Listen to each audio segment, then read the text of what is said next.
रात के 2 बज रहे थे। जोरों की बारिश हो रही थी। घना अंधेरा था। बादल रह रहकर गरज रहे थे। थोड़ी थोड़ी देर पर बिजली चमकती तो आसपास की चीजें दिखाई पड़ती थीं, अन्यथा हाथ को हाथ दिखना भी मुश्किल लग रहा था। झारखंड के घाटशिला स्टेशन के बाहर रामदीन अपना ऑटो लगाए सवारी का इंतजार कर रहा था।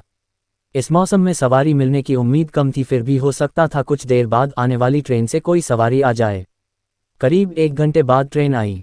थोड़ी देर बाद बिजली चमकने पर एक 18-19 वर्ष की मॉडर्न सी लड़की कंधे पर एक बैग लटकाए बाहर निकलती दिखी। वह सीधे उसके ऑटो के पास पहुंची और मुसाबनी चलने को कहा। रामदीन ने कहा कि रात का वक्त है, इसलिए वहां चलने पर 500 रुपये लूंगा, नहीं तो 2-4 घंटे इंतजार कर लीजिए, सुबह 100 रुपये में ले चलूंगा। लड़की बोली, अभी 200 रुपये रखो, बाकी वहां पहुंचकर दूंगी, और ऑटो पर बैठ गई। रामदीन ने ऑटो बढ़ा दिया। करीब आधा घंटे बाद वह गंतव्य तक पहुंचा।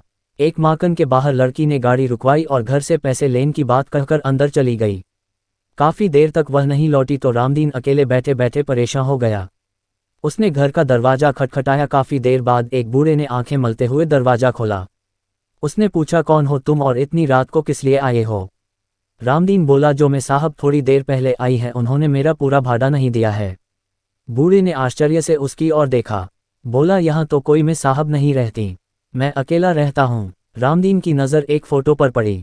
उसने कहा, यही मेम साहब तो आई थी, उन्हें स्टेशन से लेकर आया हूँ।